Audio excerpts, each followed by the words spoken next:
Are you sick and tired of chargebacks? Do you want to start making more money with final expense telesales? Because yes, selling is great, but it's not necessarily everything with what you make. It's about what you keep, and keeping that business sticky is so important to you finding success. So first off, thanks for partnering with me and joining with me in this content today.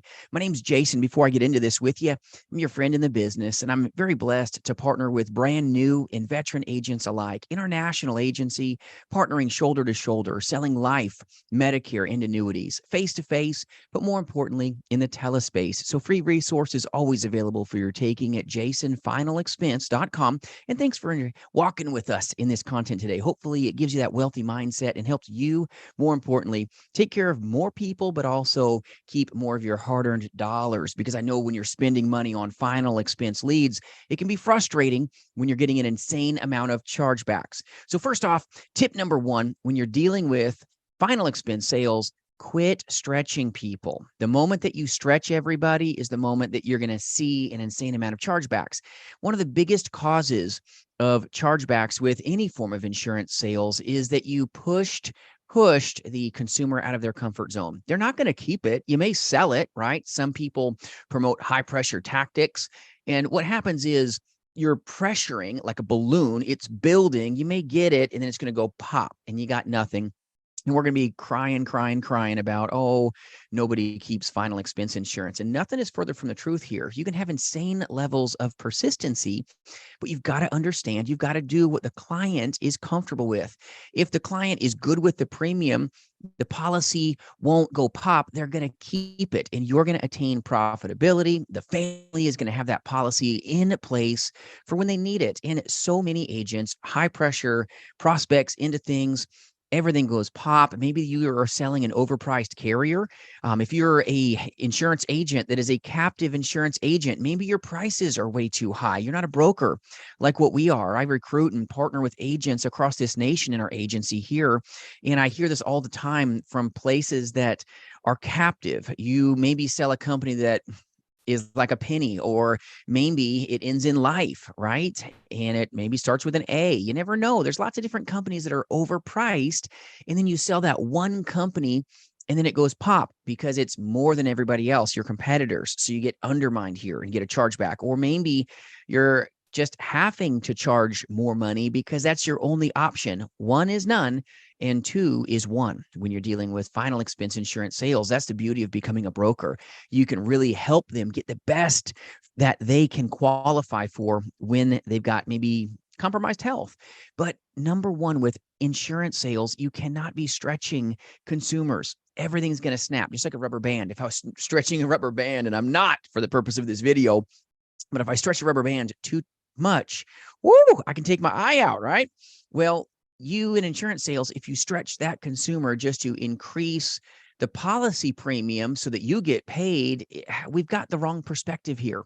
It's about helping the consumer. Then we get to come behind that level of customer service and get paid, right? But if we start putting the premium in front, then we're going to get popped because it's about us. It's never about us. It's about the consumer.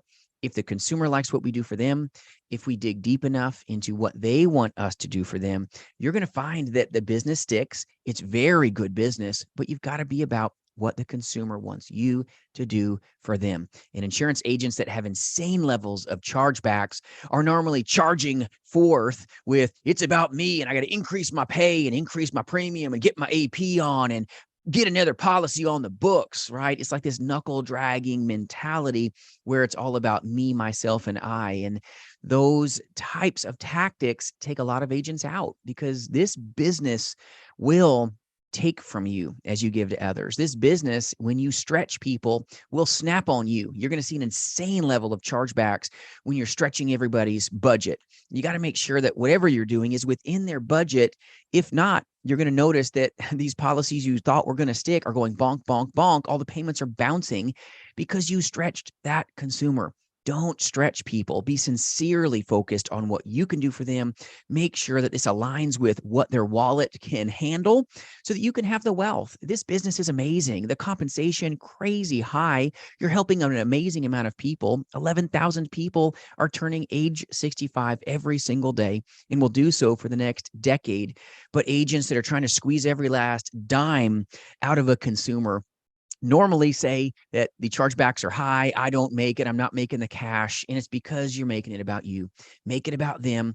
Keep it within their budget. And you're going to realize that you're going to keep more business on the books. Tip number 2. And first off, I hope you are liking this content so far. And thank you to my subscribers that are watching and have inspired me to release this to you. I hope it's bringing you value today. So number 2 is you've got to really be tuned in. Number 2 is being tuned in to the client's deep needs. The deeper that you can focus on what they desire, how they want things handled, the greater your business will stay. The business that sticks, the business that stays, that is the business that pays, my friends.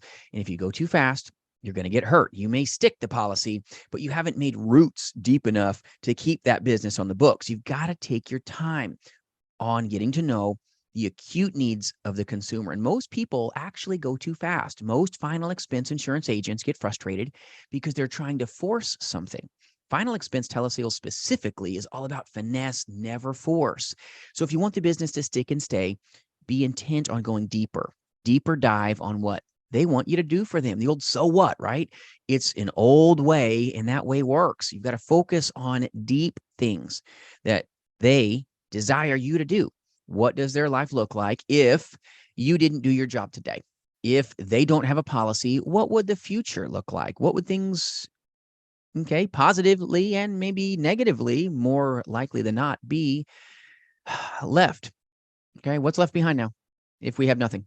Talk about those things. Talk about what they want to be done. Mortgage protection agents, if that's you, what are they wanting you to do for them? If they have no protection in place, what does life really look like? Paint that picture. If they have coverage with you, what does life look like now, right? As opposed to where they're at. This is so important. Go deep in your questions so that you don't question the business and wonder, why is everything charging back? We've got to be focused, my friends, on the depths that they want you to do for them. You're an order taker, a problem solver, not this pushy salesman. And so many pushy salesmen exist, pushing the AP, pop, chargeback happen all the time. They don't go deeper with their questions. Number 2, they don't dig into what you're even there for. Why are you on that phone call with them? What's the purpose? Know your purpose, know your place as a problem solver, and this business gets easier. The business will stick. It'll stay when you focus on their budget. You won't get beat up because you blew up the policy too much. If you create these massive policies and pressure people into it, it's going to go pop. It may stay on the books for a month or 2 or 3, but then you're going to find that it wasn't what they really desired you to do for them in the first place. Hope this content helps you. Thank you to all my subscribers out there. Have a great day. Have an amazing day tomorrow. I'll see you soon, and have a great Memorial Day.